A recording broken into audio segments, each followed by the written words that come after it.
पौड़ी सुन प्रताप कबीर दा, दूजा सिख होआ सैन नाई। प्रेम भगत राती करै, भड़कै राज दुआरै जाई। आए संत परहुणे, कीर्तन होआ रैन सबाई। छड्ड न सकै संत जाना, राज दुआर न सेव कमाई। सैन रूप हर जाए कै, आया राणे नो रिझाई। साध जना नो विदा कर, राज दुआर गया शरमाई। राणे दूरों सद कै, गलों कवाए खोल पहनाई। वस कीता हाँ तुध अज, बोलै राजा सुनै लुकाई। प्रगट करै भगत वड्याई। वाहिगुरू जी का खालसा, वाहिगुरू जी की फतेह। गुरु प्यारी साध संगत जी, अज आपां सत्कारयोग भाई गुरदास जी की रसना तो उचारण की हुई 10वीं वार की 16 नंबर पौड़ी, जिसका पाठ सरवण किया, जिसकी आपां गुरबाणी नूं आधार बना के इस पौड़ी की विचार सांझी करांगे। क्योंकि आप जी के ज्ञान वास्ते दस दईए कि अज तो अज कुछ समा पहला आपां भगत धन्ना जी के संबंध में जो भाई गुरदास जी की पौड़ी सी उसकी आपां विचार रल मिल के सांझी कीती सी। अज आपां भगत सैन जी के संबंध में जो भाई गुरदास जी के विचार ने उन्होंने रल मिल के गुरबाणी की कसवट्टी ते विचार सांझे करने का यतन करांगे। क्योंकि भाई गुरदास जी दी जो 10 नंबर वार है, इहदियां कुल 23 पौड़ियां ने, तो 10वीं वार लगभग सारी ही उन्हां विच भगत नामदेव जी, भगत जयदेव जी, भगत सैन जी, अजामल, गनका, पूतना, हरिचंद राजा आदि के सारियां दे संबंध विच उन्होंने इस वार दे विच पौड़ियां उचारण कीतियां ने। आपां कोशिश करांगे कि इन्हां विचों जिहड़ियां पौड़ियां प्रति भुलेखे ने उन्होंने आपां गुरबाणी की कसवट्टी ते ਸਰੋਤਿਆਂ नाल सांझे करने का यतन करिए। क्योंकि बड़े ਸਰੋਤਿਆਂ के फोन भी आउंदे ने कि इन्हां पौड़ियां प्रति बड़े भुलेखे ने, सानूं कई वारी लगदा कि ये गुरबाणी नाल मेल नहीं खा रहीआं गल्लां, फिर की है गल समझण की जरूरत सी कि भाई गुरदास जी कदी भी इदां दी विचार समाज दे सामने नहीं रखणगे जिहड़ी गुरबाणी नाल मेल ना खांदी होवे। क्योंकि भाई गुरदास जी वो शख्स ने, गुरु अमरदास महाराज जी के भतीजे जी लगते हैं, गुरु पंचम पातशाह गुरु अर्जन साहब महाराज जी के रिश्ते वजों मामा जी लगते हैं, तो गुरु अर्जन साहब महाराज जी के कोल बैठ के उन्होंने ये बाणी की लिखण की सेवा जिहड़ी सत्कारयोग भाई गुरदास जी ने की है। तो सब तो खास गल ये जिहड़ी है, जिहड़े उन्होंने कवित ते वारां ने, ये उन्होंने बाणी लिखण तो बाद विच ये उचारण कीतियां ने। जिन्हां ने तुहाडे विचों वारां ते कवितां दा कदी पाठ कीता होएगा उन्होंने पता होएगा कि तुसीं कई कवित ते कई पौड़ियां इदां दियां वेखोगे जिहड़ियां सेम तुहानूं गुरबाणी दियां एग्जैंपलां उन्हां दे नाल मिलदियां होणगीਆਂ। क्योंकि उहदा कारण सी कि जदों भाई गुरदास जी एक कवित वारां पौड़ियां उचारण कर रहे ते सुरत विच वो बाणी दा प्रभाव है। कई पौड़ियां तो सेम इदां दियां भी जिहड़ियां एग्जैंपलां गुरु साहब ने शब्द भी दित्तियां, सेम ही वो एग्जैंपलां जिहड़ियां वा उन्होंने अपनी वार ते कवित विच भी दित्तियां ने। तो उन्होंने सौखे शब्दों में समझाउण दा यतन कीता। जिहड़ी सिख रहत मर्यादा 1931-32 तो लैके 45 तक जिहदे ते विचार गोष्ठियां होईयां, उहदे विच भी बकायदा लिखिआ है कि संगत विच जिथे असीं गुरबाणी की व्याख्या करनी है, उत्थे असीं सत्कारयोग भाई गुरदास जी दे कवित ते वारां उन्हां नूं असीं व्याख्या के रूप में भी वरत सकते हैं, तो कीर्तन के रूप में भी उन्हां दा गायन किया जा सकता है। ये पंथ ने प्रवान किया है। तो ये वो मर्यादा जिहड़ी लगातार 12-13 साल जे ते स्टडी हुई, जे ते विचार गोष्ठियां हुई, पर संप्रदाय डेरेदारां नूं ये मर्यादा ना पहलां हजम हुई सी ते ना हुण हजम हो रही है, क्योंकि उन्हां दे डेरे बंद हुंदे ने जे ये मर्यादा घर घर। ते इहदा कारण है साडे बहुते रागी वीर भी, प्रचारक ग्रंथी वीर भी शायद संप्रदायां दा प्रभाव कबूल के शायद मर्यादा बारे गल करन नूं तैयार नहीं है। तो मैं कई वारी बेनती करदा हुन्ना कि वीरो आओ अपनी ड्यूटी सांभीए ते आपां जिन्ने जोगे हैगे आ, जिथे जिथे हैगे अपनी जिम्मेवारियां सांभण दा यतन करिए। जे किसी गल दा ना पता होवे ते सानूं पुछ लेना चाहिए ते अधूरा ज्ञान संगत विच वंडण तो गुरेज करना चाहिए। कई वारी असीं पौड़ियां बारे जिद्दां ये पौड़ियां हुंदियां ने असीं इदां ही इहदा पाठ करके ते इदां ही इहदे असीं लकीर दे फकीर बन के उदां ही उहदे अर्थ कर दिंदे। जिवें पिछले दिनीं आपां भगत धन्ना जी दीयां पौड़ी बारे विचार कीते ते सैकड़े वीरां दे फोन आए कि बहुत वधिया, असीं निमाणा जिहा यतन कीता। साडा कोई ये फैसला अंतिम फैसला नहीं हैगा भी जो असीं किहा वो अखीरला सच ही आ। ये तो किसी ने भी अजे तक दावा नहीं किया। ये तो यतन है कि आपां बाणी दे अर्थ विचार वो करिए जिहड़े समाज विच लागू हो सकते होण ते जिहड़े सिद्धांत नूं कट्टण ना। भी ऐसा नहीं भी एक जगह गुरु साहब कोई गल होर कर रहा तो दूजी जगह गुरु साहब उस गल नूं कट रहे। जिवें हुण इस पौड़ी नूं आपां पढ़िआ, ये पौड़ी है 10वीं वार दी 16 नंबर पौड़ी। ये ਸਰੋਤਿਆਂ ਦੇ ਗਿਆਨ वास्ते ਤਾਂ दसीदा कि ਜਿਹੜੇ ਪੜ੍ਹਨ ਦੇ ਆਸ਼ਕ ਹੁੰਦੇ ਆ ਉਹ ਆਪ ਸਟੱਡੀ ਕਰਦੇ ਆ ਤੇ ਆਪ ਭੁਲੇਖਿਆਂ ਵਿੱਚੋਂ ਨਿਕਲਣ ਦੀ ਕੋਸ਼ਿਸ਼ ਕਰਦੇ ਆ। ਹੁਣ ਇਸ ਪੌੜੀ ਨੂੰ ਜਦੋਂ ਆਪਾਂ ਪੜ੍ਹਿਆ ਇਹਦੀ ਅਖੀਰਲੀ ਤੁਕ ਹੈ ਪ੍ਰਗਟ ਕਰੈ ਭਗਤ ਵਡਿਆਈ।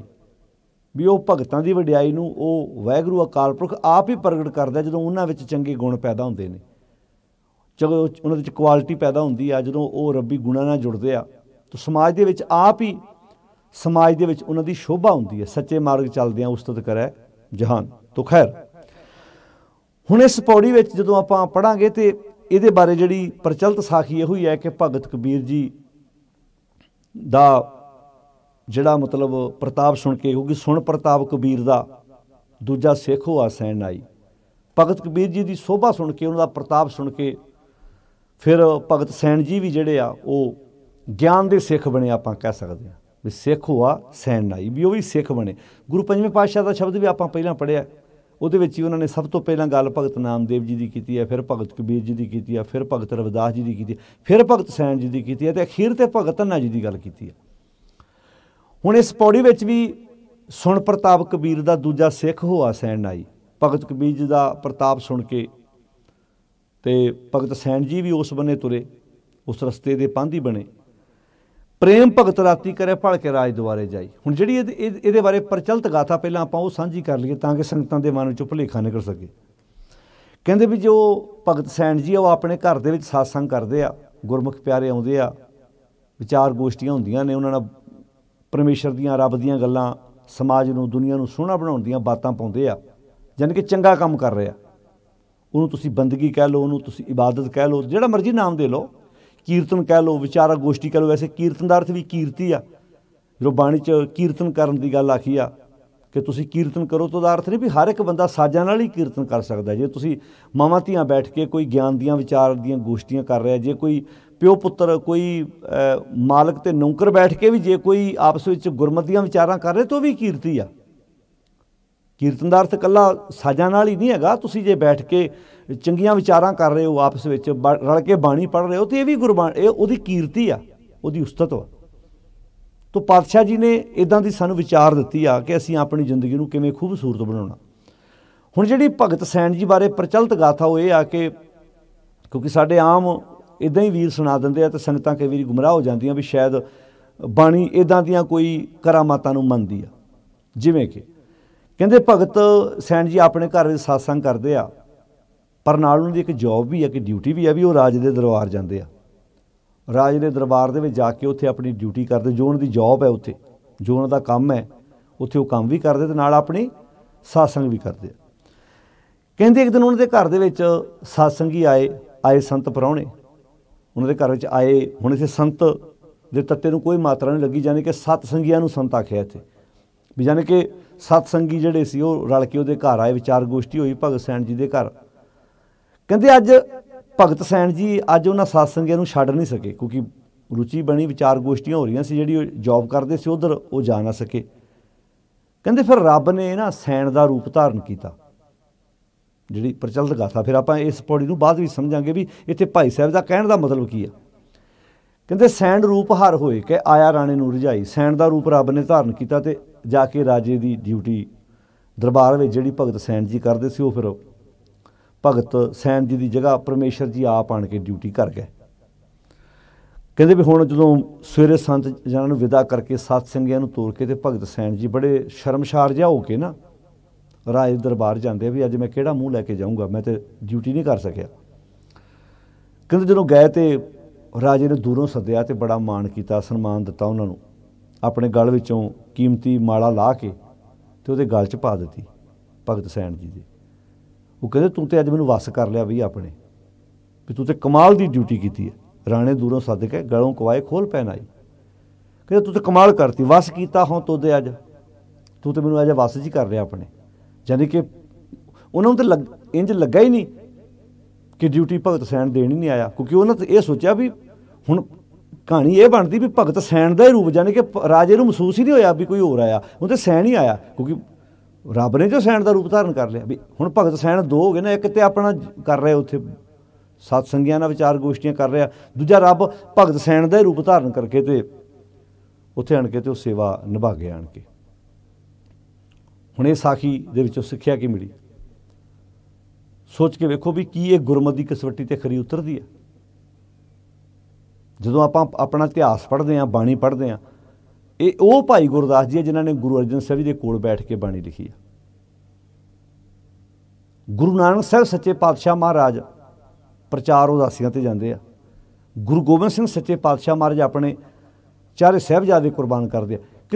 ਕਿਸੇ ਗੁਰੂ ਸਾਹਿਬ ਵੇਲੇ, ਕਿਸੇ ਸਿੱਖ ਵੇਲੇ ਇੱਦਾਂ ਦੀ ਘਟਨਾ ਨਾ ਵਾਪਰੀ ਵੀ ਕਿਤੇ ਰੱਬ ਨੇ ਰੂਪ ਧਾਰਨ ਕੀਤਾ, ਉਹਦੀ ਜਗ੍ਹਾ ਉਹਦੀ ਡਿਊਟੀ ਕਰ ਗਿਆ। ਜਾਂ ਤਾਂ ਇਹ ਦੇਹਧਾਰੀ ਬਾਬਿਆਂ ਨਾਲ ਜੁੜੀਆਂ ਹੋਈਆਂ ਵਾ ਕਿ ਜਦੋਂ ਅੰਗਰੇਜ਼ ਰਾਜ ਦੇ ਵੇਲੇ ਕੋਈ ਉੱਥੇ ਫੌਜੀ ਸੀ ਅਤੇ ਉਹਦੀ ਜਗ੍ਹਾ ਉਹ ਬੰਦਗੀ ਕਰਨ ਲੱਗ ਪਏ ਅਤੇ ਉਹਦੀ ਡਿਊਟੀ ਜਿਹੜੀ ਸੀ ਉਹ ਰੱਬ ਆਣ ਕੇ ਦੇ ਗਿਆ। ਅਤੇ ਫਿਰ ਇੱਦਾਂ ਦੇ ਪੰਜਾਬ 'ਚ ਬੜੇ ਬਾਬੇ ਪੈਦਾ ਕੀਤੇ ਅੰਗਰੇਜ਼ ਰਾਜ ਵੇਲੇ ਜਿਹੜੇ ਹੋਏ ਆ, ਜਿਹਨਾਂ ਦੀ ਡਿਊਟੀ ਰੱਬ ਦੇ ਗਿਆ। ਉਹ ਪਤਾ ਹੀ ਹੈ ਤੁਹਾਨੂੰ ਕਿਹੜੇ ਬਾਬੇ ਆ, ਜਿਨ੍ਹਾਂ ਬਾਰੇ ਕਹਾਣੀਆਂ ਅੱਜ ਤੱਕ ਪ੍ਰਚਲਿਤ ਵਾ ਵੀ ਉਹਨਾਂ ਦੀ ਡਿਊਟੀ ਪਰਮੇਸ਼ਰ ਆਣ ਕੇ ਦੇ ਗਿਆ। ਕੀ ਇਹਨਾਂ ਸ਼ਬਦਾਂ ਦੇ ਸਿੱਧੇ ਸਿੱਧੇ ਅਰਥ ਇਹ ਬਣਦੇ ਵੀ ਸੈਣ ਰੂਪ ਹਰ ਹੋਏ ਕਿ ਇਹ ਤਾਂ ਆਪਾਂ ਆਮ ਹੀ ਕਹਿੰਦੇ ਆਹ ਸ਼ੇਰ ਦਾ ਪੁੱਤਰਾ, ਅਤੇ ਕੀ ਉਹ ਸੱਚੀ ਸ਼ੇਰ ਦਾ ਪੁੱਤ ਹੁੰਦਾ? ਜਦੋਂ ਪਹਿਲੀ ਗੱਲ ਜਦੋਂ ਸੈਣ ਰੂਪ ਹਰ ਹੋਏ ਕਿ ਸਵਾਲ ਇਹ ਪੈਦਾ ਹੁੰਦਾ ਵੀ ਰੱਬ ਸਪੈਸ਼ਲ ਰੂਪ ਧਾਰਨ ਕਰਕੇ ਆਉਂਦਾ ਕਿ ਗੁਰਬਾਣੀ ਇੱਦਾਂ ਮੰਨਦੀ ਹੈ? ਗੁਰਬਾਣੀ ਰੱਬ ਨੂੰ ਮੰਨਦੀ ਕਿੱਥੇ? ਪਹਿਲਾਂ ਭਾਈ ਗੁਰਦਾਸ ਜੀ ਉਸ ਰੱਬ ਦੀ ਗੱਲ ਕਰਨਗੇ ਜਿਹੜਾ ਰੱਬ ਗੁਰੂ ਗ੍ਰੰਥ ਸਾਹਿਬ ਦੇ ਵਿੱਚ ਬਿਆਨ ਕੀਤਾ ਹੋਇਆ। ਉਹ ਰੱਬ ਕਿਹੜਾ ਸੀ? ਸਭੇ ਘਟ ਰਾਮ ਬੋਲੇ, ਰਾਮਾ ਬੋਲੇ, ਰਾਮ ਬਿਨਾ ਕੋ ਬੋਲੇ ਰਹੇ। ਬਾਣੀ ਕਿਹੜੇ ਰੱਬ ਨੂੰ ਮੰਨਦੀ ਹੈ? ਸਭ ਗੋਬਿੰਦ ਹੈ, ਸਭ ਗੋਬਿੰਦ ਹੈ, ਗੋਬਿੰਦ ਬਿਨ ਨਹੀਂ ਕੋਈ। ਉਹ ਰੂਪ ਤੇ ਸਪੈਸ਼ਲ ਤਾਂ ਧਾਰਨ ਕਰੇ ਵੀ ਜੇ ਬਾਣੀ 'ਚ ਇਹ ਦੱਸਿਆ ਹੋਵੇ ਕਿ ਰੱਬ ਦਾ ਕੋਈ ਸਪੈਸ਼ਲ ਰੂਪ ਆ, ਰੱਬ ਤੇ ਸਰਬ ਵਿਆਪਕ ਆ। ਇਹ ਆਪਾਂ ਆਮ ਹੀ ਸਮਾਜ ਵਿੱਚ ਕਈ ਵਾਰੀ ਕਹਿ ਦਿੰਦੇ ਹੁੰਦੇ ਹਾਂ ਕਿ ਭਾਈ ਫਲਾਣਾ ਉਸ ਵਕਤ ਮੇਰੇ ਵਾਸਤੇ ਰੱਬ ਬਣ ਕੇ ਬੌੜਿਆ ਤੇ ਬੰਦਾ ਹੀ ਨਾ, ਰੱਬ ਬਣ ਕੇ ਬੌੜ ਗਿਆ। ਉਹ ਆਪਾਂ ਕਈ ਵਾਰੀ ਕਿਸੇ ਦੀ ਹੈਲਪ ਕਰਦੇ ਹਾਂ, ਆਪਾਂ ਕਹਿੰਦੇ ਭਰਾ ਤੂੰ ਤੇ ਮੇਰੇ ਤੇ ਰੱਬ ਬਣ ਕੇ ਆਇਆ, ਜੇ ਤੂੰ ਨਾ ਆਉਂਦਾ ਸ਼ਾਇਦ। ਕਈ ਵਾਰੀ ਕਿਸੇ ਦਾ ਕੋਈ ਦੋਸਤ ਮਿੱਤਰ ਹੌਸਪੀਟਲ ਬਿਮਾਰ ਪਿਆ ਹੁੰਦਾ, ਕਿਸੇ ਦਾ ਕੋਈ ਪੁੱਤਰ ਬਿਮਾਰ ਪਿਆ ਹੁੰਦਾ, ਕੋਈ ਘਰ ਦਾ ਜੀਅ ਬਿਮਾਰ ਪਿਆ ਹੁੰਦਾ, ਕੋਈ ਉਸ ਵਕਤ ਉਹਦੇ ਨਾਲ ਖਲੋਂਦਾ ਤਾਂ ਉਹ ਕਹਿੰਦਾ ਮੇਰੇ ਵਾਸਤੇ ਤੂੰ ਰੱਬ ਬਣ ਕੇ ਬੌੜਿਆ ਉਸ ਵੇਲੇ। ਕਈ ਵਾਰੀ ਹਸਬੈਂਡ ਚੜ੍ਹਾਈ ਕਰ ਜਾਂਦਾ, ਬੱਚੇ ਛੋਟੇ ਹੁੰਦੇ ਨੇ, ਉਹ ਭੈਣ ਦੀ ਜੇ ਕੋਈ ਹੈਲਪ ਕਰਦਾ, ਕੋਈ ਮਾਮਾ ਹੈਲਪ ਕਰ ਦਿੰਦਾ, ਕੋਈ ਤਾਇਆ ਚਾਚਾ ਹੈਲਪ ਕਰ ਦਿੰਦਾ, ਕੋਈ ਰਿਸ਼ਤੇਦਾਰ ਸਾਕ ਸੰਬੰਧੀ, ਅਤੇ ਫਿਰ ਬੱਚਿਆਂ ਨੂੰ ਸਾਰੀ ਜ਼ਿੰਦਗੀ ਉਹ ਮਾਂ ਅਹਿਸਾਸ ਕਰਾਉਂਦੀ ਆ ਕਿ ਤੁਹਾਡੇ ਵਾਸਤੇ ਉਹ ਰਿਸ਼ਤੇਦਾਰ ਰੱਬ ਬਣ ਕੇ ਬੌੜੇ ਪੁੱਤ, ਨਹੀਂ ਤਾਂ ਤੁਸੀਂ 2 ਕਲਾਸਾਂ ਨਾ ਪੜ੍ਹ ਪਾਉਂਦੇ ਉਸ ਵਕਤ। ਇਹ ਸਮਾਜ ਦੀਆਂ ਉਦਾਹਰਨਾਂ ਨੇ। ਜਿਵੇਂ ਆਪਾਂ ਕਈ ਵਾਰੀ ਕਹਿੰਦੇ ਕਿ ਬਾਂਹ ਪਕੜ ਗੁਰ ਕਾਢਿਆ, ਗੁਰੂ ਨੇ ਬਾਂਹ ਫੜ ਕੇ ਬਾਹਰ ਕੱਢ ਲਿਆ। ਹੁਣ ਗੁਰੂ ਬਾਂਹ ਕਿੱਦਾਂ ਫੜਦਾ? ਬਾਂਹ ਪਕੜ ਗੁਰ ਕਾਢਿਆ, ਜਿਹੜਾ ਪ੍ਰਮਾਤਮਾ ਉਹਦੀ ਉਹ ਬਾਂਹ ਫੜਨ ਵਾਸਤੇ ਤੇ ਜਦੋਂ ਕਿਸੇ ਦੀ ਤੁਸੀਂ ਬਾਂਹ ਫੜਦੇ ਹੋ, ਤੁਹਾਡੀ ਵੀ ਬਾਂਹ ਹੋਏਗੀ ਤਾਂ ਹੀ ਕਿਸੇ ਦੀ ਬਾਂਹ ਫੜੋਗੇ ਨਾ। ਹੁਣ ਬਾਂਹ ਪਕੜ ਗੁਰ ਕਾਢਿਆ, ਇਹਦਾ ਕੀ ਮਤਲਬ ਹੈ? ਹੁਣ ਗੁਰੂ ਤੇ ਸ਼ਬਦ ਹੈ, ਗੁਰੂ ਕਿਵੇਂ ਬਾਂਹ ਫੜਦਾ? ਇਹ ਐਗਜ਼ਾਮਪਲ ਹੈ। ਕਿਵੇਂ? ਮੰਨ ਲਓ ਤੁਹਾਡਾ ਕੋਈ ਦੋਸਤ ਮਿੱਤਰ ਹਜ਼ਾਰਾਂ ਮੀਲ ਤੁਹਾਡੇ ਤੋਂ ਦੂਰ ਰਹਿੰਦਾ, ਉੱਤੇ ਕੋਈ ਬਿਪਤਾ ਆਣ ਪਈ, ਤੁਹਾਡੇ ਕੋਲ ਉਹਨੇ ਹੈਲਪ ਮੰਗੀ ਵੀ ਨਹੀਂ, ਪਰ ਤੁਹਾਡਾ ਦਿਲ ਕੀਤਾ ਵੀ ਯਾਰ ਮੇਰਾ ਫਰਜ਼ ਬਣਦਾ ਇਹਦੇ ਨਾਲ ਖਲੋਣ ਦਾ। ਤੁਸੀਂ ਆਪਣੇ ਕਿਸੇ ਦੋਸਤ ਮਿੱਤਰ ਕੋਲ ਪੁੱਛ ਪਛਾ ਕੇ ਉਹਦਾ ਅਕਾਊਂਟ ਨੰਬਰ ਲੈ ਕੇ ਉਹਦੇ ਅਕਾਊਂਟ 'ਚ ਥੋੜ੍ਹੀ ਬਹੁਤੀ ਉਹਦੀ ਹੈਲਪ ਕਰ ਦਿੱਤੀ। ਉਹਦਾ ਬੇਟਾ ਬਿਮਾਰ ਸੀ, ਸਮਾਂ ਪਾ ਕੇ ਉਹਨੇ ਆਪਣਾ ਮਰੀਜ਼ ਠੀਕ ਕਰ ਲਿਆ, ਪੁੱਤਰ ਉਹਦਾ ਬਚ ਗਿਆ, ਪਰ 2-4 ਸਾਲਾਂ ਬਾਅਦ ਜਦੋਂ ਉਹ ਕਿਸੇ ਵਿੱਚ ਬਹਿੰਦਾ, ਜਦੋਂ ਉਹ ਭਾਵੇਂ ਅਮਾਊਂਟ ਉਹਨੇ ਤੁਹਾਡੀ ਵਾਪਸ ਹੀ ਕਰਤੀ ਆ, ਪਰ ਪਤਾ ਕੀ ਕਹਿੰਦਾ, ਜੇ ਉਸ ਵਕਤ ਮੇਰਾ ਮਿੱਤਰ ਮੇਰੀ ਬਾਂਹ ਨਾ ਫੜਦਾ ਸ਼ਾਇਦ ਮੈਂ ਆਪਣਾ ਅੱਜ ਪੁੱਤਰ ਦਾ ਮੂੰਹ ਨਾ ਵੇਖ ਸਕਦਾ। ਬਾਂਹ ਫੜਨ ਵਾਸਤੇ ਕੋਲ ਆਇਆ ਸੀ, ਉਹਨੇ ਹੈਲਪ ਕਰ ਦਿੱਤੀ। ਹੈਲਪ ਕਰਨੀ ਵੀ ਬਾਂਹ ਫੜਨੀ ਹੁੰਦੀ ਹੈ, ਜ਼ਰੂਰੀ ਨਹੀਂ ਹੈ ਬਾਂਹ ਫੜਨ ਵਾਸਤੇ ਗੋਟੀ ਫੜਨਾ ਹੁੰਦਾ। ਇੱਦਾਂ ਗੁਰਪੂਰੇ ਮੇਰੀ ਰਾਖ ਲਈ ਗੁਰੂ ਮੇਰੀ ਕਿੱਦਾਂ ਰੱਖਿਆ ਕਰਦਾ, ਅੰਮ੍ਰਿਤ ਨਾਮ ਹਿਰਦੇ ਮੈਂ ਦੀਨੋ ਜਨਮ ਜਨਮ ਕੀ ਮੈਲ ਗਈ। ਗੁਰੂ ਜੀ ਰੱਖਿਆ ਕਰਦੇ ਆ, ਸਿੱਖਿਆ ਦਿੰਦੇ ਆ ਸਾਡੀ। ਹੁਣ ਆਪਾਂ ਕਾਨੂੰਨ ਸਾਡੀ ਰਾਖੀ ਕਰਦਾ। ਕਿਵੇਂ ਰਾਖੀ ਕਰ? ਤੂੰ ਕਾਨੂੰਨ ਦੀ ਪਾਲਣਾ ਕਰੋ, ਆਪਣੇ ਆਪ ਤੁਸੀਂ ਗਲਤ ਬਣੇ ਨਹੀਂ ਤੁਰੋਗੇ ਤਾਂ ਕਾਨੂੰਨ ਨੇ ਤੁਹਾਡੀ ਰਾਖੀ ਆਪੇ ਕਰ ਦਿੱਤੀ। ਕਾਨੂੰਨ ਰਾਖੀ ਕਰਦਾ ਜੇ ਕਾਨੂੰਨ ਦੇ ਅੰਦਰ ਰਹਿ ਕੇ ਤੁਸੀਂ ਕੰਮ ਕਰਦੇ ਹੋ। ਬਾਹਰਲੀਆਂ ਦੇਸ਼ਾਂ 'ਚ ਗੱਲਾਂ ਸਮਝਣੀਆਂ ਬਹੁਤ ਸੌਖੀਆਂ। ਜਿਹੜਾ ਉੱਥੇ ਕਾਨੂੰਨ ਨਿਯਮ ਦੇ ਮੁਤਾਬਕ ਚੱਲਦਾ ਉਹਨੂੰ ਪ੍ਰੋਬਲਮ ਕੋਈ ਨਹੀਂ ਆਉਂਦੀ। ਜੇ ਕਾਨੂੰਨ ਦੀ ਉਲੰਘਣਾ ਕਰਦਾ ਤਾਂ ਫਿਰ ਕਾਨੂੰਨ ਆਪਣਾ ਰੰਗ ਵਿਖਾਉਂਦਾ। ਹੁਣ ਇਸ ਗੱਲ ਨੂੰ ਸਮਝਣਾ, ਪਹਿਲਾਂ ਅਸੀਂ ਗੁਰਬਾਣੀ 'ਚ ਸਮਝਣਾ। ਅੱਜ ਪ੍ਰੋਬਲਮ ਕੀ ਆ ਰਹੀ ਆ ਕਿ ਗੁਰਬਾਣੀ ਅਸੀਂ ਪੜ੍ਹੀ ਕੋਈ ਨਹੀਂ, ਅਸੀਂ ਸੰਪੜ ਪਾੜ ਤੇ ਕੋਤਰੀਆਂ ਤੇ ਦੂਜਿਆਂ ਕੋਲੋਂ ਕਰਾ ਰਹੇ ਹਾਂ। ਸਾਨੂੰ ਕੋਈ ਇੱਦਾਂ ਆਣ ਕੇ ਸਾਖੀ ਸੁਣਾ ਦਿੰਦਾ, ਅਸੀਂ ਅੱਖਾਂ ਮੀਟ ਕੇ ਸੁਣ ਲੈਂਦੇ ਵੀ ਠੀਕ ਹੈ। ਕਿਤੇ ਭਗਤ ਧੰਨੇ ਦੇ ਕੋਲੋਂ ਅਸੀਂ ਮਤਲਬ ਪੱਥਰ ਦੀ ਪੂਜਾ ਕਰਾਈ ਜਾਂਦੇ ਹਾਂ, ਉਹਦੇ ਕੋਲੋਂ ਕਿਆਰੇ ਮੜਾਈ ਜਾਂਦੇ ਹਾਂ। ਭਗਤ ਧੰਨੇ ਦੇ ਕੋਲੋਂ ਵੀ ਉਹ ਰੱਬ ਸਪੈਸ਼ਲ ਆਇਆ ਤਾਂ ਉਹਦੇ ਕੋਲ ਉਹਦੇ ਕੰਮ ਕੀਤੇ। ਕਿਤੇ ਅਸੀਂ ਡਿਊਟੀ ਦਵਾਈ ਜਾਂਦੇ ਹਾਂ। ਇਹਨਾਂ ਪੌੜੀਆਂ ਨੂੰ ਸਮਝਿਆ ਨਹੀਂ ਕਿ ਇਹਨਾਂ ਪੌੜੀਆਂ ਦਾ ਮੇਨ ਭਾਵ ਕੀ ਆ। ਉਹ ਸੁਣਿਓ ਹੁਣ ਧਿਆਨ ਨਾਲ, ਅਰਥ ਕੀ ਆ। ਸੁਣ ਪ੍ਰਤਾਪ ਕਬੀਰ ਦਾ, ਭਗਤ ਕਬੀਰ ਜੀ ਦਾ ਪ੍ਰਤਾਪ ਸੁਣ ਕੇ ਦੂਜਾ ਸਿੱਖ ਹੋਆ ਸੈਣ ਆਈ। ਭਗਤ ਸੈਣ ਜੀ ਵੀ ਉਸ ਬੰਨੇ ਤੁਰੇ ਫਿਰ। ਕਹਿੰਦੇ ਪ੍ਰੇਮ ਭਗਤ ਰਾਤੀ ਕਰੇ। ਪ੍ਰੇਮਾ ਭਗਤੀ ਆਪਣੇ ਘਰ ਵਿੱਚ ਕਰਦੇ ਆ, ਸਾਤਸੰਗ ਕਰਦੇ ਆ, ਵਿਚਾਰ ਗੋਸ਼ਟੀਆਂ ਹੁੰਦੀਆਂ ਨੇ। ਅੱਜ ਵੀ ਬੜੇ ਘਰ ਨੇ ਜਿਨ੍ਹਾਂ ਘਰਾਂ ਵਿੱਚ ਇਕੱਠੀਆਂ ਬੀਬੀਆਂ ਰਲ ਕੇ ਬਾਣੀ ਪੜ੍ਹਦੀਆਂ ਵਾ, ਕਿਤੇ ਕਲਾਸਾਂ ਲੱਗਦੀਆਂ ਵਾ, ਕਿਤੇ ਗੁਰਮਤੀਆਂ ਵਿਚਾਰਾਂ ਹੋ ਰਹੀਆਂ। ਬੜੇ ਘਰ ਐਸੇ ਨੇ, ਦੇਸ਼ਾਂ ਵਿਦੇਸ਼ਾਂ 'ਚ ਕਈ ਐਸੇ ਪਰਿਵਾਰ ਆ ਜਿਨ੍ਹਾਂ ਨੇ ਆਪਣੇ ਘਰਾਂ ਦੇ ਵਿੱਚ ਗੁਰਮਤੀਆਂ ਗੋਸ਼ਟੀਆਂ ਕੀਤੀਆਂ। ਇਕੱਠੀਆਂ 4 ਬੀਬੀਆਂ ਰਲ ਕੇ ਕਹਿੰਦੀਆਂ ਆਓ ਭੈਣੋ ਆਪਾਂ ਸੁਖਮਨੀ ਸਾਹਿਬ ਦਾ, ਕੋਈ ਆਸਾ ਕੀ ਵਾਰ ਦਾ, ਕੋਈ ਲੜੀਵਾਰ ਗੁਰਬਾਣੀ ਦੀ ਵਿਚਾਰ ਗੋਸ਼ਟੀ ਕਰ ਲਈਏ। ਅੱਜ ਬੜੇ ਘਰ ਨੇ। ਵੇਖੋ, ਜੇ ਸਮਾਜ ਵਿੱਚ ਲੋਕ ਇਕੱਠੇ ਬੈਠ ਕੇ ਥੀਏਟਰਾਂ 'ਚ ਮੂਵੀਆਂ ਵੇਖ ਰਹੇ ਆ, ਲੋਕ ਕਿਤੀਆਂ ਪਾਰਟੀਆਂ 'ਤੇ ਕੋਈ ਗਲਤ ਬੰਨੇ ਤੁਰਿਆ, ਅਤੇ ਚੰਗੇ ਵੀ ਸਮਾਜ ਵਿੱਚ ਲੋਕ ਹੈਗੇ ਨੇ ਜਿਹੜੇ ਇਕੱਠੇ ਬੈਠ ਕੇ ਬਾਣੀ ਪੜ੍ਹਦੇ ਅਤੇ ਵਿਚਾਰਦੇ ਵੀ ਹੈਗੇ। ਸਾਰੇ ਲੋਕ ਇੱਕੋ ਜਿਹੇ ਨਹੀਂ ਹੈਗੇ। ਸਮਾਜ ਵਿੱਚ ਚੰਗੇ ਮਾੜੇ ਦੋਨੋਂ ਕਿਰਦਾਰ ਸਮਾਜ ਵਿੱਚ ਬਰਾਬਰ ਚੱਲਦੇ ਆ। ਪ੍ਰੇਮ ਭਗਤ ਰਾਤੀ ਕਰੇ ਭਲ ਕੇ ਰਾਜ ਦੁਆਰੇ ਜਾਈ। ਪ੍ਰੇਮਾ ਭਗਤੀ ਉਹ ਆਪਣੇ ਘਰ ਦੇ ਵਿੱਚ, ਜਾਨੀ ਕਿ ਹੁਣ ਭਗਤ ਕੀ ਆ, ਭਗਤ ਦੇ ਤੱਤੇ ਨੂੰ ਸਿਆਰੀਏ ਗੁਣ, ਜਾਨੀ ਕਿ ਉਹ ਗੁਣਾਂ ਵਾਲੀ ਭਗਤੀ ਕਰ ਰਹੇ ਆ। ਉਹਨਾਂ ਵਿੱਚ ਗੁਣਵਾਂ ਜਿਹੜੀ ਉਹਨਾਂ 'ਚ ਕੁਆਲਿਟੀ ਆ ਉਹ ਸਾਂਝੀ ਕਰਦੇ ਆ। ਕਹਿੰਦੇ ਆਏ ਸੰਤ ਪ੍ਰਾਹੁਣੇ, ਉਹਨਾਂ ਦੇ ਘਰ ਵਿੱਚ ਫਿਰ ਜਿਹੜੇ ਸਤਸੰਗੀ ਆਏ ਆ। ਕੀਰਤਨ ਹੋਆ ਰਹਿਣ ਸਬਾਈ। ਹੁਣ ਤੇ ਕੀਰਤਨਦਾਰ ਤੁਸੀਂ ਦੋਵੇਂ ਸਾਜਾਂ ਵਾਲਾ ਵੀ ਲਾ ਲਓ ਅਤੇ ਵਿਚਾਰ ਗੋਸ਼ਟੀ ਵੀ ਤਾਂ ਕੀਰਤਨ ਹੀ ਹੁੰਦਾ। ਹੁਣ ਕਿਸੇ ਦੇ ਘਰ ਬੱਚਿਆਂ ਦੀ ਕਲਾਸ ਲੱਗਦੀ ਤਾਂ ਕੀਰਤਨ ਹੀ ਹੋ ਰਿਹਾ ਵਾ। ਜੇ ਕਿਸੇ ਦੇ ਘਰ ਕੋਈ ਸੰਥਿਆ ਦੀ ਕਲਾਸ ਲੱਗਦੀ ਆ ਤਾਂ ਉਹ ਬਿਨਾਂ ਸਾਜਾਂ ਤੋਂ ਕੀਰਤਨ ਹੀ ਕਰ ਰਹੇ ਆ। ਜਦੋਂ ਇਕੱਠੇ ਬੈਠ ਕੇ ਕੋਈ ਵਿਚਾਰ ਗੋਸ਼ਟੀ ਕਰਦੇ ਆ ਤਾਂ ਉਹ ਕੀਰਤਨ ਹੀ ਆ ਨਾ, ਕੀਰਤੀ ਆ। ਹਰ ਵਕਤ ਹੀ ਸਿੱਖ ਰਹੇ ਤੇ ਕੀਰਤਨ ਕਰਨਾ, ਹਰ ਵਕਤ ਹੀ ਉਹਦੀ ਸਿਫਤਸਲਾਹ ਕਰਨੀ। ਖੇਤਾਂ 'ਚ ਬਹਿ ਕੇ ਵੀ ਤੁਸੀਂ ਜੇ ਬਾਣੀ ਪੜ੍ਹ ਰਹੇ ਹੋ, ਪਾਠ ਕਰ ਰਹੇ ਹੋ, ਬਿਨਾਂ ਸਾਜਾਂ ਤੋਂ ਵੀ ਕੀਰਤੀ ਹੋ ਰਹੀ ਹੈ। ਸਿੱਖ ਨੇ ਹਰ ਵਕਤ ਹੀ ਕੀਰਤੀ ਕਰਨੀ ਉਹਦੀ। ਕੀਰਤੀ ਨੂੰ ਹੀ ਆਪਾਂ ਕੀਰਤਨ ਕਹਿ ਦਿੰਦੇ। ਕਿਤੇ ਛੱਡ ਨਾ ਸਕਿਆ ਸੰਤ ਜਨ, ਇੰਨਾ ਮਗਨ ਹੋ ਗਿਆ ਵਿਚਾਰ ਗੋਸ਼ਟੀਆਂ 'ਚ, ਇੰਨੇ ਮਗਨ ਹੋ ਗਏ ਕਿ ਛੱਡ ਨਾ ਸਕਿਆ ਸੰਤ ਜਨ। ਅੱਜ ਦਿਲ ਨਹੀਂ ਕੀਤਾ ਵੀ ਇਹਨਾਂ ਨੂੰ ਮੈਂ ਛੱਡ ਕੇ ਅਤੇ ਹੁਣ ਮੈਂ ਉੱਥੇ ਜਾਵਾਂ। ਰਾਜ ਦੁਆਰ ਨਾਲ ਸੇਵ ਕਮਾਈ, ਰਾਜੇ ਦੇ ਦੁਆਰ ਜਾ ਕੇ ਅੱਜ ਉਹਨਾਂ ਸੇਵਾ ਨਹੀਂ ਕਮਾਈ। ਕਿਤੇ ਸੈਣ ਰੂਪ ਹਰ ਜਾਏ ਕਿ ਆਇਆ ਰਾਣੇ ਨੂੰ ਰਜਾਏ। ਇੱਥੇ ਟਪਲਾ ਖਾ ਗਿਆ ਸੀ ਕਿ ਸੈਣ ਦਾ ਰੂਪ ਧਾਰਨ ਕਰਕੇ ਰੱਬ ਜੀ ਸਪੈਸ਼ਲ ਫਿਰ ਉਹਦੀ ਡਿਊਟੀ ਕਰਨ ਵਾਸਤੇ ਗਏ ਭਗਤ ਸੈਣ ਜੀ ਦੀ। ਹੁਣ ਗੱਲ ਕੀ ਸੀ ਅਸਲ 'ਚ? ਹੁਣ ਸਤਸੰਗ ਦੇ ਵਿੱਚ ਹੀ ਐਸੇ ਬੰਦੇ ਸਮਾਜ ਵਿੱਚ ਆਪਾਂ ਕਈ ਵਾਰੀ ਵੇਖਦੇ ਵੀ, ਆਪਾਂ ਕਹਿੰਦੇ ਵੀ ਜੇ ਕੋਈ ਗੁਰਮਤਿ ਦੀ ਗੱਲ ਕਰਦਾ ਉਹਦੀ ਜਗ੍ਹਾ ਦੂਜਾ ਬੰਦਾ ਆਣ ਕੇ ਕੰਮ ਕਰ ਦਿੰਦਾ ਕਿ ਭਾਈ ਗੁਰਮਤਿ ਦੀ ਕਲਾਸ ਮੇਰੇ ਕੋਲ ਲੱਗਣੀ ਨਹੀਂ, ਤੇਰੀ ਜਗ੍ਹਾ ਮੈਂ ਜਿਹੜਾ ਤੂੰ ਕੰਮ ਕਰਦਾ ਉਹ ਤਾਂ ਮੈਂ ਕੰਮ ਕਰ ਸਕਦਾ ਨਾ। ਮੰਨ ਲਓ ਕਿਸੇ ਦਾ ਕੋਈ ਘਰੇਲੂ ਕੰਮ ਹੈ, ਸਮਾਜ ਵਿੱਚ ਬੜੇ ਬੰਦੇ ਐਸੇ ਹੈਗੇ ਆ ਜਿੱਥੇ ਇੱਕ ਦੂਜੇ ਦੀ ਹੈਲਪ ਕੀਤੀ ਜਾਂਦੀ ਹੈ, ਕੰਮ ਕੀਤਾ ਜਾਂਦਾ। ਸੰਗਤ ਵਿੱਚੋਂ ਇੱਕ ਬੰਦਾ ਉੱਠ ਕੇ ਭਗਤ ਸੈਣ ਦੀ ਜਗ੍ਹਾ ਵੀ ਯਾਰ ਜੇ ਭਗਤ ਸੈਣ ਜਿਹੜਾ ਵਧੀਆ ਕੰਮ ਕਰ ਰਿਹਾ ਇਹ ਕੰਮ ਮੇਰੇ ਕੋਲ ਨਹੀਂ ਹੋਣਾ, ਪਰ ਜਿਹੜਾ ਉਹ ਭਗਤ ਸੈਣ ਜਾ ਕੇ ਰਾਏ ਦਰਬਾਰ ਦੇ ਵਿੱਚ ਕੰਮ ਕਰ ਰਹੇ ਆ, ਉੱਥੇ ਜਿਹੜੀ ਉਹਦੀ ਡਿਊਟੀ ਆ ਉਹ ਮੈਂ ਡਿਊਟੀ ਦੇ 2-4 ਘੰਟੇ ਦੇ ਸਕਦਾ ਨਾ ਜਾ ਕੇ। ਇਹ ਕੰਮ ਤਾਂ ਮੇਰੇ ਕੋਲ ਹੋਣਾ ਨਹੀਂ ਕਿਉਂਕਿ ਮੇਰੇ ਕੋਲ ਇਹਨਾਂ ਗਿਆਨ ਸੋਝੀ ਨਹੀਂ ਹੈਗੀ, ਪਰ ਇਹ ਬੜਾ ਵਧੀਆ ਭਗਤ ਸੈਣ ਜੀ ਕੰਮ ਕਰ ਰਿਹਾ। ਇੱਕ ਮੰਨ ਲਓ ਸਤਸੰਗ ਵਿੱਚੋਂ ਹੀ, ਸਤਸੰਗੀਆਂ ਵਿੱਚੋਂ ਹੀ ਕੋਈ ਬੰਦਾ, ਸਮਾਜ ਵਿੱਚੋਂ ਹੀ ਇੱਕ ਬੰਦਾ ਉੱਠ ਕੇ ਡਿਊਟੀ ਨਿਭਾਉਂਦਾ ਜਾ ਕੇ, ਅਤੇ ਅੱਜ ਪੁੱਛਦਾ, ਰਾਜਾ ਵੀ ਪੁੱਛਦਾ ਵੀ ਅੱਜ ਭਗਤ ਸੈਣ ਨਹੀਂ ਆਇਆ, ਕੀ ਗੱਲ ਆ? ਉਹਨੇ ਕਿਹਾ ਜੀ ਆ ਅੱਜ ਘਰ 'ਚ ਚੰਗੇ ਕੰਮ ਕਰ। ਰਾਜਾ ਵੀ ਪ੍ਰਭਾਵਿਤ ਹੋਇਆ ਵੀ ਕੰਮ ਨੇਕ ਕਰ ਰਿਹਾ ਬੰਦਾ, ਚਲੋ ਤੁਸੀਂ ਡਿਊਟੀ ਕਰਨੀ ਸੀ, ਤੁਸੀਂ ਆਣ ਕੇ ਡਿਊਟੀ ਦੇ ਗਏ। ਹੁਣ ਸਾਧ ਜਨਾਂ ਨੂੰ ਵਿਦਾ ਕਰ। ਹੁਣ ਆਪਣੇ ਵੱਲੋਂ ਉਹ ਸਤਸੰਗੀਆਂ ਨੂੰ ਵਿਦਾ ਕਰਕੇ ਅੱਜ ਰਾਜ ਦੁਆਰ ਗਿਆ। ਸ਼ਰਮਾਈ ਸਵੇਰੇ ਜਦੋਂ ਰਾਜ ਦੇ ਦਰਬਾਰ 'ਚ ਸ਼ਰਮਸਾਰ ਜਿਹਾ ਹੋ ਕੇ ਹੁੰਦਾ ਹੀ ਆ ਬੰਦੇ ਨੂੰ ਵੀ ਸ਼ਾਇਦ मैं नहीं आया तो मैनूं झिड़क पऊगी। ਜਿਹੜਾ ਆਪਾਂ ਵੀ ਸਮਾਜ ਵਿੱਚ ਵੇਖਦੇ ਹਾਂ, ਜਿੱਥੇ ਆਪਾਂ ਡਿਊਟੀ ਕਰਦੇ ਹੋਈਏ ਆਪਣੇ ਕੋਲ ਪ੍ਰੋਪਰ ਨਾ ਪਹੁੰਚਿਆ ਜਾਵੇ ਤੇ ਆਪਾਂ ਸ਼ਰਮਿੰਦਗੀ ਮਹਿਸੂਸ ਹੁੰਦੀ ਵੀ ਮੈਂ ਕੀ ਜਾ ਕੇ ਮੂੰਹ ਵਿਖਾਵਾਂਗਾ, ਮੈਂ ਕਿਉਂ ਨਹੀਂ ਆਇਆ। ਕਹਿੰਦੇ ਵੀ ਅੱਜ ਥੋੜ੍ਹਾ ਜਿਹਾ ਸ਼ਰਮਸ਼ਾਰ ਜਿਹਾ ਹੋ ਕੇ ਗਏ। ਕਹਿੰਦੇ ਰਾਣੇ ਦੂਰੋਂ ਸੱਦ ਕੇ, ਰਾਜੇ ਨੇ ਦੂਰੋਂ ਬੁਲਾ ਕੇ ਨਾ ਇੱਦਾਂ ਗਲੋਂ ਕਵਾਏ ਖੋਲ ਪਹਿਨਾਈ, ਮਾਣ ਕੀਤਾ, ਸਨਮਾਨ ਕੀਤਾ ਉਹਦਾ। ਪਤਾ ਕਿਵੇਂ? ਉਹਦੇ ਵੇਖ ਸਮਾਜ ਦੇ ਮੁਤਾਬਕ ਨਾ ਦੁਨੀਆ ਦੇ ਵਿੱਚ ਭਾਵੇਂ ਰਾਜਾ ਲੋਕ ਮੈਨੂੰ ਆਂਦੇ ਆ, ਪਰ ਅੱਜ ਪਤਾ ਲੱਗਾ ਅਸਲ 'ਚ ਰਾਜਾ ਤੂੰ ਆ। ਉਹ ਕਿਵੇਂ? ਮੈਂ ਤਾਂ ਕਿਸੇ ਕੋਲੋਂ ਕੰਮ ਕਰਾਉਣਾ ਤਾਂ ਲੋਕ ਹੋਦਾ ਮੇਰੇ ਤੋਂ ਅੰਦਰੋਂ ਰਿਸਪੈਕਟ ਨਾ ਕਰਦੇ ਹੋਣ ਤੇ ਧੱਕੇ ਨਾਲ ਮੇਰੀ ਗੱਲ ਮੈਂ ਮਨਾਉਂਦਾ ਵਾਂ ਉਹਨਾਂ ਕੋਲੋਂ, ਕਿਉਂਕਿ ਮੈਂ ਰਾਜਾ ਜੋ ਹਾਂ। ਕਈ ਵਾਰੀ ਸਮਾਜ ਵਿੱਚ ਹੁੰਦਾ ਹੀ ਆ, ਉਹ ਕੋਈ ਵਿਰਲਾ ਬਾਦਸ਼ਾਹ ਹੁੰਦਾ ਜਿਹਨੂੰ ਲੋਕ ਅੰਦਰੋਂ ਸਤਿਕਾਰ ਕਰਦੇ ਆ। ਕਿਆ ਸੁਲਤਾਨ ਸਲਾਮ ਵੀ ਹੋਣਾ, ਉਹ ਕਾਹਦਾ ਬਾਦਸ਼ਾਹ ਜਿਹਨੂੰ ਲੋਕ ਅੰਦਰੋਂ ਰਿਸਪੈਕਟ ਨਾ ਦਿੰਦੇ ਹੋਣ। ਉਹ ਅਸਲੀ ਬਾਦਸ਼ਾਹ ਜਿਹਨੂੰ ਲੋਕ ਅੰਦਰੋਂ ਸਤਿਕਾਰ ਦਿੰਦੇ ਹੋਣ। ਕਹਿੰਦੇ ਵੇਖ ਮੈਂ ਸਮਾਜ ਦੇ ਮੁਤਾਬਕ ਮੈਂ ਬਾਦਸ਼ਾਹ ਤੇ ਰਾਜਾ ਵਾਂ, ਪਰ ਅਸਲੀ ਰਾਜਾ ਤੂੰ ਆ। ਕਿਉਂ? ਕਿਉਂਕਿ ਵੇਖ ਤੇਰੀ ਜਗ੍ਹਾ ਬੰਦੇ ਨੇ ਡਿਊਟੀ ਦਿੱਤੀ, ਐਡੀ ਕਮਾਲ ਦੀ ਦਿੱਤੀ, ਮੈਂ ਹੈਰਾਨ ਹੋ ਗਿਆ। ਸ਼ਾਇਦ ਮੇਰੇ ਆਖੇ ਲਾ ਕੇ ਵੀ ਕੋਈ ਇੱਦਾਂ ਦਾ ਵਧੀਆ ਕੰਮ ਨਾ ਕਰ ਸਕਦਾ। ਅਤੇ ਨਾਲੇ ਇੰਨੀ ਰਿਸਪੈਕਟ ਸੀ ਉਸ ਬੰਦੇ ਦੀ। ਭਗਤ ਸੈਣ ਤੇਰੇ ਪ੍ਰਤੀ ਉਸ ਬੰਦੇ ਦੇ ਅੰਦਰ ਇੰਨੀ ਰਿਸਪੈਕਟ ਸੀ ਨਾ, ਇੰਨੀ ਇੱਜ਼ਤ ਸੀ, ਬੜੀ ਇੱਜ਼ਤ ਨਾਲ। ਇਹ ਨਹੀਂ ਵੀ ਉਹਨੇ ਕਿਹਾ ਆ ਜੱਬ ਪਾਤਾ ਮੇਰੇ ਭਾ ਦਾ, ਆਪ ਉੱਥੇ ਬੈਠਾ ਮੈਨੂੰ ਇੱਥੇ ਕੰਮ ਘੱਲਤਾ। ਕਈ ਵਾਰੀ ਬੰਦੇ ਇੱਦਾਂ ਦੇ ਹੁੰਦੇ ਨਾ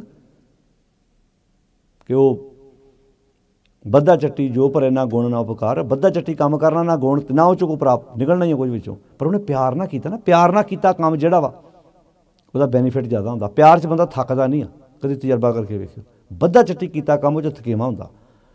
ਉਹ ਕਹਿੰਦੇ ਅੱਜ ਤੇ ਕਮਾਲ ਕਰਤੀ ਯਾਰ ਤੂੰ, ਗਲੋਂ ਕਵਾਏ ਖੋਲ ਪਹਿਨਾਈ, ਆਪਣੇ ਗਲ ਵਿੱਚੋਂ ਕੀਮਤੀ ਮਾਲਾ ਲਾਹ ਕੇ ਭਗਤ ਸੈਣ ਦੇ ਗਲ 'ਚ ਪਾਤੀ ਅਤੇ ਕਿਹਾ ਵਸ ਕੀਤਾ ਹੋਂ ਤੋਦੇ ਅੱਜ ਮੈਨੂੰ ਤੂੰ ਆਪਣੇ ਵੱਸ ਕਰ ਲਿਆ ਯਾਰ। ਹੁਣ ਬੰਦਾ ਡਿਊਟੀ 'ਤੇ ਨਾ ਜਾਵੇ, ਉੱਥੇ ਉਲਟੀ ਕਲਾਸ ਲੱਗ ਜਾਂਦੀ ਉਹਦੀ। ਇੱਥੇ ਭਗਤ ਸੈਣ ਜੀ ਆਪਣੇ ਸਾਸੰਗ ਵਿੱਚ ਮਗਨ ਵਾ ਅਤੇ ਉਲਟਾ ਉਹਨਾਂ ਨੂੰ ਸਨਮਾਨ ਦਿੱਤਾ ਗਿਆ ਅਤੇ ਉਲਟਾ ਇਹ ਕਿਹਾ ਗਿਆ ਤੂੰ ਮੈਨੂੰ ਵੱਸ 'ਚ ਕਰ ਲਿਆ ਆਪਣੇ। ਸੋਚੋ ਕਿਰਦਾਰ ਕਿੱਡਾ ਉੱਚਾ ਹੋਏਗਾ।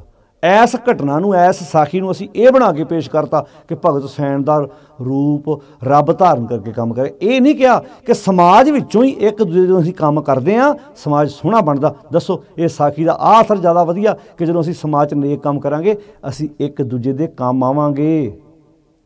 ਜਿਹੜਾ ਕਦੀ ਪੰਜਾਬ ਵਿੱਚ ਇੱਕ ਦੂਜੇ ਦੇ ਕੰਮ ਆਇਆ ਜਾਂਦਾ ਸੀ। ਇੱਕ ਘਰ ਦੇ ਵਿੱਚ ਕੋਈ ਪੁੱਤ ਧੀ ਦਾ ਵਿਆਹ ਹੁੰਦਾ ਸੀ, ਸਾਰਾ ਪਿੰਡ ਦੁੱਧ ਦੇ ਜਾਂਦਾ ਸੀ। ਕਦੀ ਇਹ ਸਮਾਂ ਸੀ ਪੰਜਾਬ ਦੇ ਵਿੱਚ ਇੱਕ ਘਰ ਬਰਾਤ ਆਉਂਦੀ ਸੀ, ਊਠਾਂ ਘੋੜਿਆਂ ਹਾਥੀਆਂ 'ਤੇ ਜਦੋਂ ਬਰਾਤਾਂ ਆਉਂਦੀਆਂ ਸੀ ਅਤੇ ਲੋਕ ਕਹਿੰਦੇ ਸੀ ਆਓ ਭਾਈ ਅਸੀਂ ਆਪੋ ਆਪਣੇ ਘਰਾਂ ਵਿੱਚ ਊਠ ਘੋੜੇ ਲੈ ਜਾਂਦੇ, ਇਹਨੂੰ ਪੱਠੇ ਪਾਉਣੇ ਦੀ ਸੇਵਾ ਕਰਦੇ ਹਾਂ। ਉਹਦੀ ਧੀ ਨਹੀਂ ਸਾਡੀ ਧੀ ਆ। ਕਦੀ ਇਹ ਸਮਾਂ ਸੀ ਕਿ ਪਿੰਡ ਦੀ ਧੀ ਪਿੰਡ ਆਉਣੀ, ਜਿਹੜੇ ਟਾਂਗੇ ਜੱਕੇ 'ਤੇ ਆਉਣੀ, ਉਹਨੂੰ ਕਿਰਾਇਆ ਨਹੀਂ ਸੀ ਦੇਣ ਦਿੰਦੇ। ਆਂਦੇ ਸਾਡੇ ਪਿੰਡ ਦੀ ਧੀ ਆ, ਇੱਜ਼ਤ ਆ ਸਾਡੇ ਪਿੰਡ ਦੀ। ਇਹ ਇੱਕ ਦੂਜੇ ਕੰਮ ਆਇਆ ਜਾਂਦਾ ਸੀ। ਇੱਕ ਦੇ ਖੇਤਾਂ 'ਚ ਕੰਮ ਹੋਣਾ, ਸਾਰਿਆਂ ਨੇ ਟੁੱਟ ਕੇ ਨਾਲ ਮੰਗਾਂ ਪੈਂਦੀਆਂ ਸੀ। ਕਦੀ ਪੁਰਾਣੇ ਬੰਦੇ ਨੂੰ ਪਤਾ ਹੋਣਾ, ਕਦੀ ਖੇਤਾਂ 'ਚ ਕੰਮ ਕਰਨ ਲੱਗਿਆ ਮੰਗ ਪੈਂਦੀ ਹੁੰਦੀ ਸੀ। ਇੱਕ ਦੀ ਕਣਕ ਵੱਢਣੀ ਸਾਰਿਆਂ ਰਲ ਕੇ ਵਢਾ ਦੇਣੀ। ਅੱਜ ਬੰਦਾ ਮਾਫ਼ ਕਰਨਾ ਇੰਨੇ ਅਸੀਂ ਖੁਸ਼ਕ ਹੋ ਗਏ ਹਾਂ, ਅਸੀਂ ਪੱਠਿਆਂ ਦੀ ਪੰਡ ਨਹੀਂ ਲਾ ਕੇ ਕਿਸੇ ਨੂੰ ਚੁਕਾ ਕੇ ਖੁਸ਼, ਕਿਉਂਕਿ ਅਸੀਂ ਅੰਦਰੋਂ ਕਮਜ਼ੋਰ ਹੋ ਚੁੱਕੇ ਹਾਂ। ਇਹਨਾਂ ਸਾਖੀਆਂ ਨੂੰ ਜੇ ਅਸੀਂ ਸਹੀ ਤਰੀਕੇ ਨਾਲ ਪੇਸ਼ ਕਰਾਂਗੇ ਸਮਝ ਆਊਗੀ ਕਿ ਅਸੀਂ ਇੱਕ ਦੂਜੇ ਦੇ ਕੰਮ ਆਉਣਾ ਵਾ। ਜਿਵੇਂ ਵਿਦੇਸ਼ ਵਿੱਚ ਜਦੋਂ ਐਕਸੀਡੈਂਟ ਹੁੰਦਾ ਨਾ, ਉੱਥੇ ਸਭ ਤੋਂ ਪਹਿਲਾਂ ਜਿਹਦੇ ਕੋਲ ਹੁੰਦਾ ਉਹ ਪੁਲਿਸ ਨੂੰ ਕਾਲ ਕਰਦਾ ਵਾ। ਉੱਥੇ ਕੋਈ ਡਰਾਈਵਰ ਦੇ ਗੱਲ ਨਹੀਂ ਪੈਂਦਾ। ਇੱਥੋਂ ਦੀ ਸਾਡੀ ਐਜੂਕੇਸ਼ਨ ਕਿੱਡੀ ਗੰਦੀ ਆ। ਜੇ ਕਿਸੇ ਡਰਾਈਵਰ ਕੋਲੋਂ ਐਕਸੀਡੈਂਟ ਹੋ ਵੀ ਜਾਂਦਾ, ਉਹ ਡਰਦਾ ਸਭ ਤੋਂ ਪਹਿਲਾਂ ਗੱਡੀ ਛੱਡ ਕੇ ਭੱਜਦਾ। ਹੋ ਸਕਦਾ ਜੇ ਸਾਡੀ ਇੱਥੇ ਐਜੂਕੇਸ਼ਨ ਵਧੀਆ ਹੋਵੇ ਉਹ ਹੈਲਪ ਕਰੇ, ਹੋ ਸਕਦਾ ਮਰੀਜ਼ ਨੂੰ ਟਾਈਮ ਸਿਰ ਹੌਸਪੀਟਲ ਪਹੁੰਚਾਇਆ ਜਾਵੇ, ਉਹ ਬਚ ਜਾਏ। ਪਰ ਉਹਨੂੰ ਪਤਾ ਕਿ ਇੱਕ ਤਾਂ ਉਹਦੀ ਡੈਥ ਹੋਈ ਹੋ ਸਕਦਾ ਜਿਹਦੀ ਡੈਥ ਹੋਈ ਆ ਉਹਦੀ ਗਲਤੀ ਕਰਕੇ ਹੋਈ ਹੋਵੇ, ਪਰ ਪਬਲਿਕ ਨੇ ਡਰਾਈਵਰ ਮਾਰ ਦੇਣਾ। ਮੈਂ ਨਹੀਂ ਆਂਦਾ ਵੀ ਹਰ ਜਗ੍ਹਾ 'ਤੇ ਉਹੀ ਗਲਤ ਆ। ਕਿਤੇ ਕੋਈ ਸਕੂਟਰੀ ਵਾਲਾ ਵੀ ਗਲਤ ਹੋ ਸਕਦਾ, ਕਿਤੇ ਵੱਡੀ ਗੱਡੀ ਵਾਲਾ ਵੀ ਗਲਤ ਹੋ ਸਕਦਾ, ਕਿਤੇ ਬੱਸ ਵਾਲਾ ਵੀ ਗਲਤ ਹੋ ਸਕਦਾ, ਪਰ ਇੱਥੇ ਸਭ ਤੋਂ ਪਹਿਲਾਂ ਡਰਾਈਵਰ ਹੀ ਕਿਉਂ ਗੱਡੀ ਛੱਡ ਕੇ ਭੱਜਦਾ ਉਹਨੂੰ ਪਤਾ ਹੈ। ਅਤੇ ਜੇ ਇੱਥੇ ਹੁਣ ਭਾਵੇਂ ਕਿਹਾ, ਹੁਣ ਥਾਂ ਥਾਂ 'ਤੇ ਭਾਵੇਂ ਲਿਖ ਕੇ ਲਾਇਆ ਕਿ ਐਕਸੀਡੈਂਟ ਵਿੱਚ ਹੈਲਪ ਕਰਨ ਵਾਲੇ ਨੂੰ ਕੁਝ ਨਹੀਂ ਕਿਹਾ ਜਾਏਗਾ, ਪਰ ਜੇ ਕਿਤੇ ਇੱਦਾਂ ਦੀ ਸਾਡੀਆਂ ਸਰਕਾਰਾਂ ਕੋਲ ਕਾਨੂੰਨ ਬਣਾਉਣ ਜਾਂ ਸਮਾਜ ਸਾਡਾ ਇੱਦਾਂ ਤੁਰੇ ਕਿ ਵੇਖੋ ਜੇ ਵੱਜ ਹੋ ਹੀ ਗਿਆ ਤਾਂ ਚਲੋ ਭਾਈ ਸਭ ਤੋਂ ਪਹਿਲਾਂ ਉਹ ਹੌਸਪੀਟਲ ਲੈ ਕੇ ਜਾਓ, ਉਹਨੂੰ ਹੋ ਸਕਦਾ ਬਚ ਜਾਵੇ। ਅੱਜ ਤਾਂ ਜਿਸ ਕੋਲੋਂ ਨਹੀਂ ਵੀ ਹੋਇਆ ਉਹ ਵੀ ਲਾਗਿਓਂ ਕਈ ਵਾਰੀ ਲੰਘ ਜਾਂਦੇ ਆ। ਸਮਾਜ ਇੰਨਾ ਖੁਸ਼ਕ ਹੋ ਗਿਆ, ਠੀਕ ਆ ਅਸੀਂ ਉੱਥੇ ਸੇਵਾ ਕਰ ਲਈ, ਉੱਥੇ ਸੇਵਾ ਕਰ ਲਈ। ਕਿਉਂ? ਕਿਉਂਕਿ ਅਸੀਂ ਸੋਚੇ ਸ਼ਾਇਦ ਕੋਈ ਸਪੈਸ਼ਲ ਰੱਬ ਨੇ ਰੂਪ ਧਾਰਨ ਕਰਕੇ ਆਉਣਾ। ਮਨੁੱਖ ਹੀ ਮਨੁੱਖ ਦੇ ਜਦੋਂ ਕੰਮ ਆਉਂਦਾ ਸਮਝ ਲਓ ਪਰਮੇਸ਼ਰ ਨੇ ਤੁਹਾਡੇ ਕੰਮ ਸਵਾਰ ਦਿੱਤੇ। ਹੁਣ ਗੱਲ ਆਹ ਸੀ ਇੱਥੇ ਭਗਤ ਸੈਣ ਜੀ ਦੀ ਕਿ ਉਹਨੇ ਕਿਹਾ ਵਸ ਕੀਤਾ ਹਾਂ ਤੋਦਿਆ, ਤੂੰ ਤਾਂ ਮੈਨੂੰ ਵਸ 'ਚ ਕਰ ਲਿਆ। बोले राजा सुने लुकाया। जब राजा बोलता तो लुकाई सुनती आ। कहते कमाल करती भी तुहाडे हिसाब नाल राजा मैं आ, पर दिलों ते राज इस बंदे ने किया। इस बंदे की ड्यूटी इन्ने प्यार नाल बंदा दे गया भी शायद मैं भी राजा होकर किसी को भेजदा, वो बंदा इन्नी ईमानदारी नाल काम ना कर सकता। प्रगट करे भगत वडियाई। अज भगत की वडियाई गुणा ने, उहदी चंगियाई ने समाज में प्रगट कर दी। जदों समाज में एक दूजे दे असीं काम आउंदे आ, इहो ही परमेश्वर रूप धारण करके आउंदा। रब को स्पैशल रूप धारण करके नहीं आउंदा प्यारिओ, आ चेता रखियो। रब मानवता विच वसदा है। जन नानक बिन आपा जी ने मिटे ना भरम की काई। तो मेरी हाथ जोड़ के बेनती, निमाणा जिहा जतन है, एक बारी आप जरूर पढ़िओ। इन्हां पौड़ियां नूं जिहड़े भुलेखे पए आ, इन्हां पौड़ियां दे प्रति इन्हां नूं कड्ढो, कसवट्टी बाणी बनाओ कि जदों इंसान दे काम आउंदा असीं कहने भाई मेरे वास्ते रब बन के पौड़े। तो आ ये साखी है, ये 10वीं वार दी 16 नंबर पौड़ी है। जरूर पढ़िओ, बेस गुरबाणी नूं बना के विचारिओ। निमाणा जिहा जतन है, साडा कोई अखीरला सच नहीं जो असीं बोलिया भाई ये ठीक है। जतन ये है, कोई सुझाव होया तो जरूर दिओ, पर असीं कोशिश कर रहे हैं कि आपां इदां इन्हां पौड़ियां नूं बाण दी कसवट्टी दे उत्ते ला के समाज दे सामने रखीए, ताकि साडा समाज दुनिया खूबसूरत बन सके। सारिआं दा धन्नवाद। वाहिगुरू जी का खालसा, वाहिगुरू जी की फतेह।